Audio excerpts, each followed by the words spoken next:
The translators are gone, and the live stream is waning, which means that if we just listen to my colleague Matthias, the best thing in the world would be to leave it to you, the people. Now it's up to you to share what clearly, based on the cavernous emptiness we see in all of these spaces, is only going to be heard if you share it. So it feels very appropriate that I should be the one with the quietest voice. But let's let that lion roar, shall we? I'm done talking about COVID, and I'm done talking about SARS-CoV-2, and I'm done for a very simple reason. For 110 years, we, the people of the world, have been lied to. We're a group, a very small number of criminal industrial conspirators decided to subordinate the entirety of the human population for the purpose of their sinister plans to enrich themselves while impoverishing and killing the rest of humanity. And I'm done being polite. We've long passed polite. When the words acceptable death rate become part of an industrial norm, we have lost the plot of humanity. And that's not my words. Those were the words of the World Health Organization and of Pfizer and of Moderna when they were given the authorization to begin the process of killing human beings in the interest of advancing their goals. Next slide. And I'm also not going to sugarcoat this. This is a criminal cartel. We are acting as though there's some sort of redeemable quality somewhere in some esoteric layer that somehow or another the World Health Organization must have some salutatory benefit. Well, I'm going to tell you, since its formation in the 1940s, the World Health Organization has been nothing more than a criminal cartel that has a sole and singular intent. And I will show you the document that proves what I'm saying. This is not an allegation. This is actually provable by their own words in their own hand. And they use a four-step process to execute every one of their nefarious plans. They begin by planning an exercise, then they go to the business of funding that exercise, then they create the rationale for the thing that they're going to do, and then they deploy and profit from it. And in violation of 15 U.S. Code Section 19, which for those of you listening, coincidentally started with the Clayton Act in the same year that the World Health Organization in the United States, 1913, the same year the World Health Organization's progenitors also started. So I find it fascinating that we passed the Clayton Act in 1913 and we set in motion 110 years ago the criminal conspiracy, which we now call the World Health Organization. 110 years later. And in violation of TIFU, or TEFU, I don't even know how to say it, the TFEU, the treaty allegedly for the functioning of the European Union, which I think needs to now be called the Treaty for the Dysfunctional European Cabal. Article 101 unambiguously lays out the conditions that this was never a public health anything. It was racketeering for the purpose of instilling terror to adapt the behavior of a population. Period. That's what it was. That's what it always was. And we can come up with every theoretical argument we want to make about things, but the problem, even with the theory that we had an outbreak of something, is falsifiable for the data from Zurich that shows us that in the year of the death pandemic of the globe, life insurance companies paid $30 billion less in claims. Now, if there's a medical professional or a social professional or anybody else who wants to debate that we could develop a virus cunningly that could find out your bank account, your insurance policy statements, and whether you're paid up on your premiums, that's a big ask. It turns out that the data is unambiguous. We did not have a pandemic. We had genocide. And we need to call it what it is. Next slide.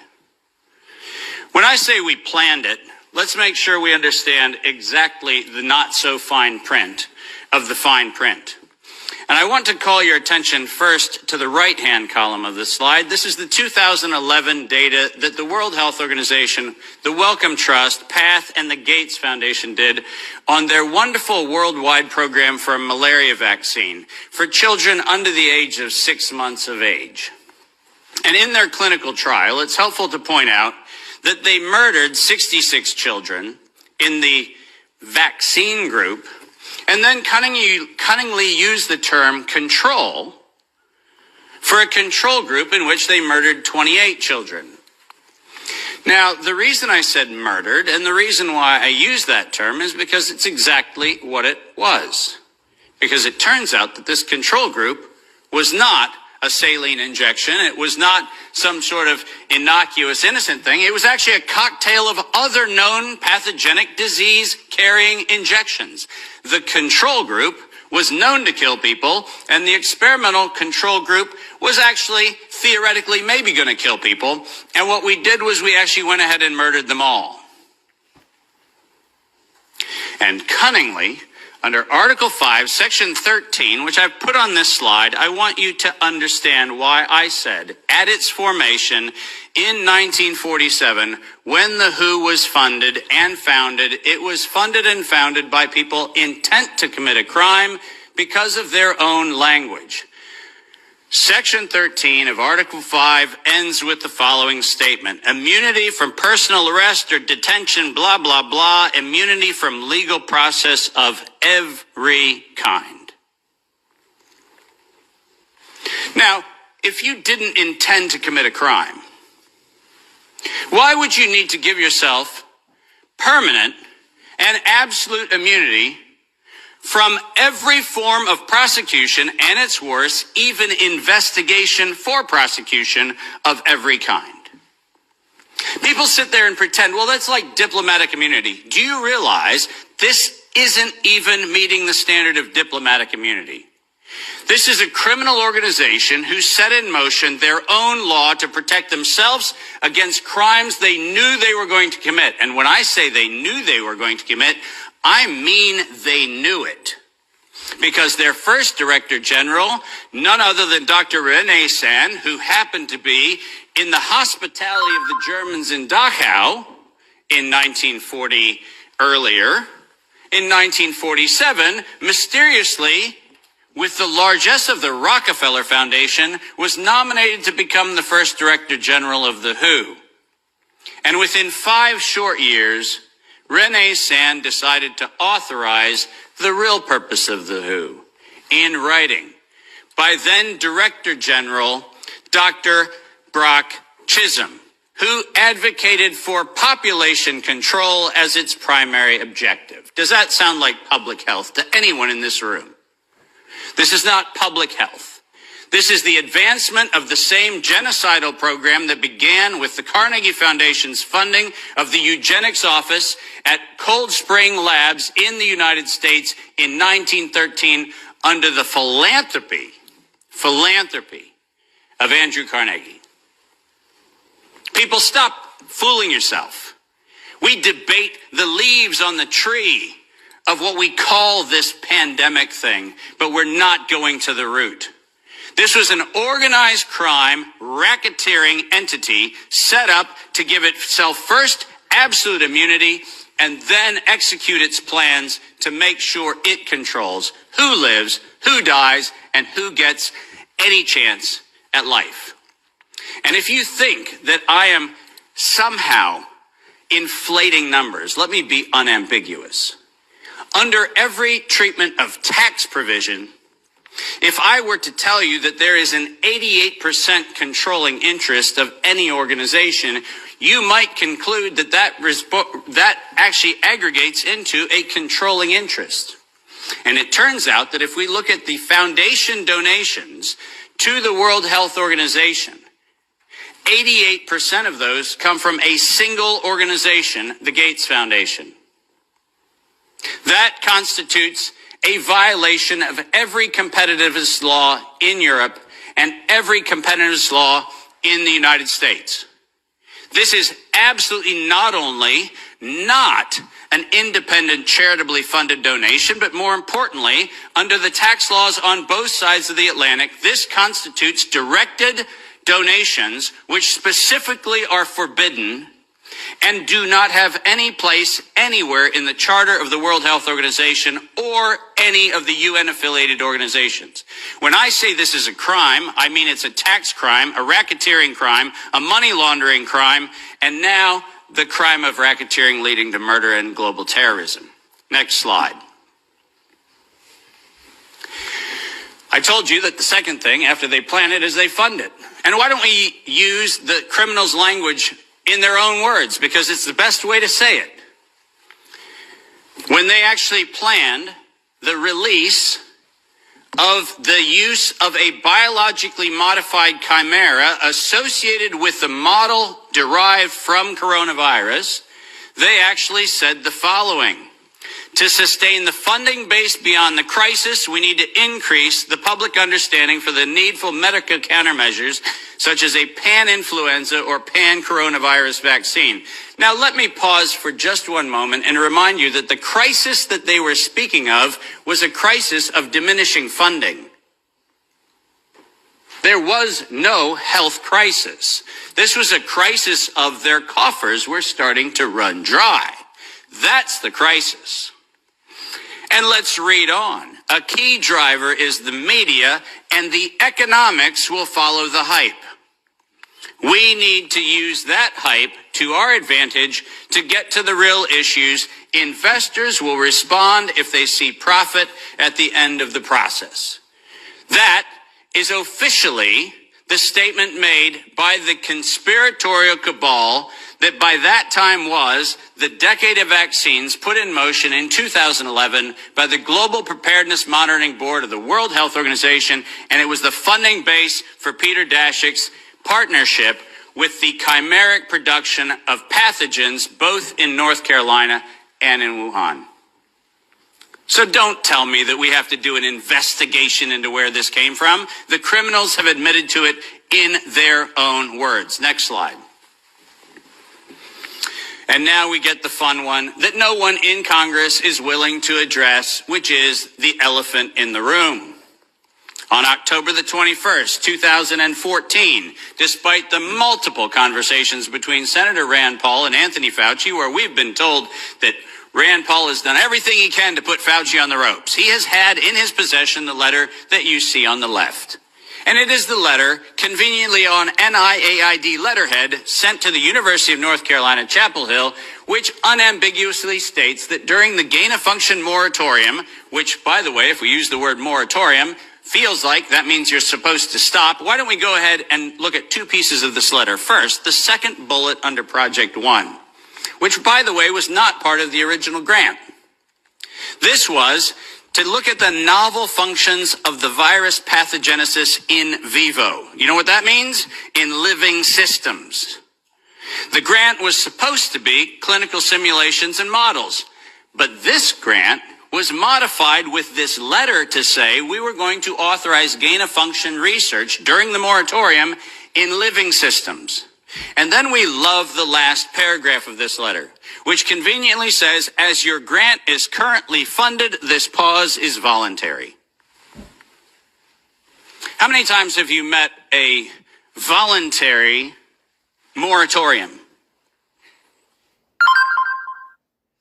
And the best part about it is that if we look at the very last line, or continue to conduct the applicable gain-of-function research until the end of the currently active budget period. But here comes the problem. You know who is supplying the budget? An indefinite term, unlimited amount contract from DARPA and from NIH. Isn't it convenient to have a perpetually funded project that needs to stop when the money runs out, when you find out that there is no point where the money runs out? Because there is no end to the thing that has no end. And lest you think that I'm making an allegation, which I'm not, I'm making an accusation. Let's be clear. And there's a big difference. I'm not alleging anything. They actually went to the trouble of telling us that it was going to be the Wuhan virus that was going to get us. As you see on the right-hand side of the screen, published in 2016, March 14th of 2016, the SARS-like Wuhan Institute of Virology Virus 1, and I quote, is poised for human emergence. Does that sound like we're just surprised that something in Wuhan went a little haywire in December of 2019? Or does it feel like we were told, look at Wuhan, and look at coronavirus, and look at what we've been doing to manipulate coronavirus in Wuhan and the University of North Carolina, Chapel Hill, and lo and behold, we're going to go ahead and tell you that we're ready to release it in 2016. Next slide. We're almost done. And then they created it. Now, all of you know that I am criticized globally for my use of the term biological warfare. I do that because I am credentialed to do that. I happen to be, for the United States government, in the early part of the 2000s and the latter part of the 90s, a person who was sent around the world to look at the proliferation of biological and chemical weapons. I'm acutely familiar with the definition of what a biological warfare agent is in the 18 U.S. Code, the criminal code of violations of biological and chemical weapons. And so my assessment is in fact professional and right. And the reason for that is I'm the one credentialed to make that determination for the United States government for many years. That's why I say it. But let's pretend for the moment that I'm just a nut job. Maybe I don't know what I'm talking about. So why don't we look at what the criminals said themselves, shall we?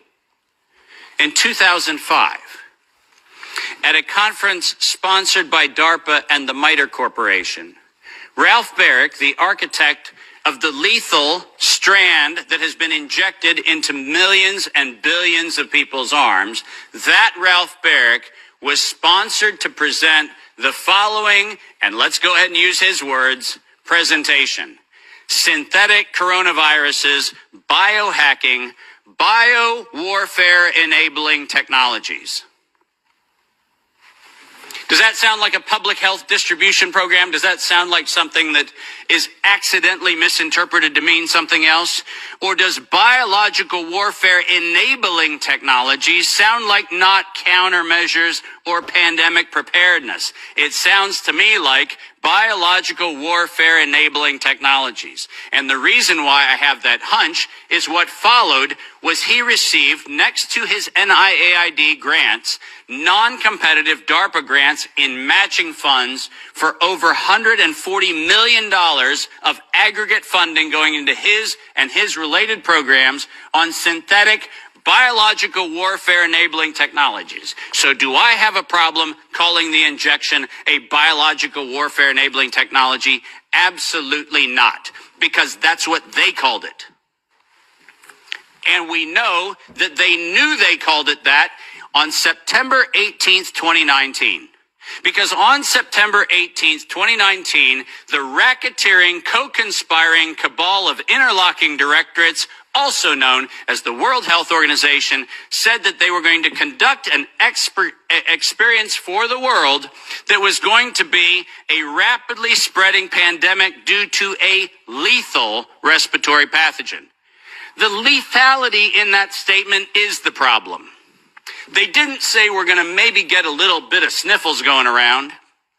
They said we were going to actually have the promulgation of a deadly agent.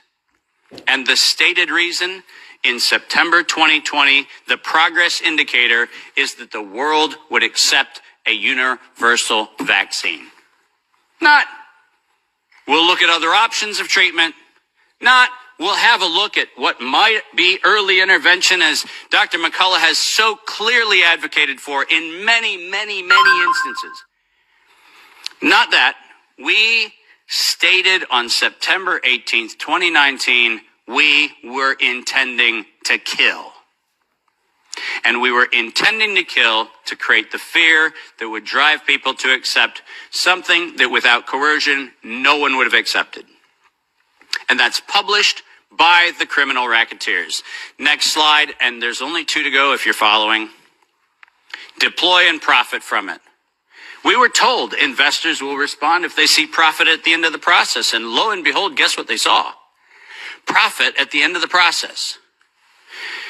2022, $100 billion for Pfizer of public funds.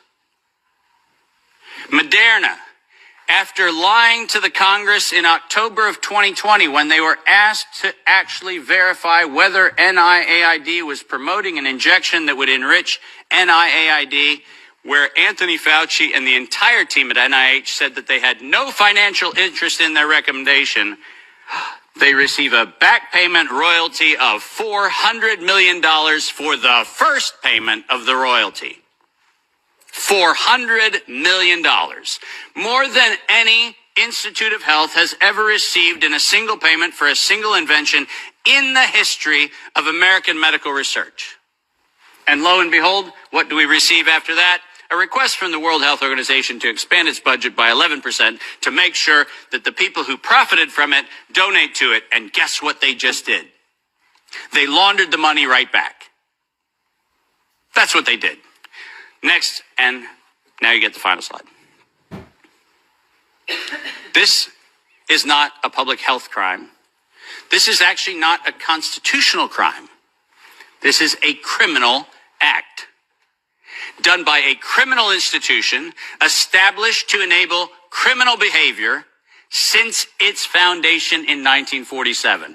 That is what this is. And we should not be debating the merits of democracy or liberty or anything else, as irrational as that would be if we stood at a bank robbery and debated the merits of printing dollar bills. The problem is not the dollar bills, it's the bank robber.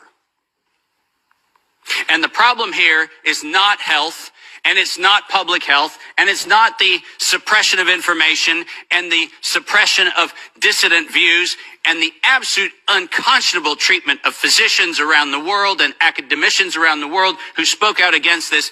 That's not the crime. The crime is that we had criminal racketeers who conspired and developed a, quote, emergency. The same criminal racketeers planned, manufactured, and did all agency capture to make sure that you were told that you would use terms that they tell you to use. Vaccine, face mask, health, social distancing, none of which had ordinary use definition. So we just used them. Criminal racketeers price fixed with interlocking directorates where known competitors came together and fixed prices in direct collusion in violation of both European Union standards and in violation of both the Sherman and the Clayton Act in the United States. These were crimes. It was organized crime, and we should treat it as such. Criminal racketeers publicly lied under oath, and this resulted in the death and destruction of liberty, and most importantly, the death and destruction of the integrity of well-meaning people who sit here today doing everything they can within their power to try to treat the calamities created by this catastrophe. I will not for a moment denigrate the multiple contributions of amazing academic and medical professionals who've tried desperately to step into the gap and stop the corrupt outcomes of these crimes. But I will, without doubt, say the following. Until we treat this as a criminal conspiracy of criminal racketeers resulting in global terrorism for the purpose of profiteering and murder, until we have that conversation, we're having the wrong conversation. Because we are not here to debate the merits of a modified agreement for a criminal racketeering organization. We are here to end the criminal organization itself.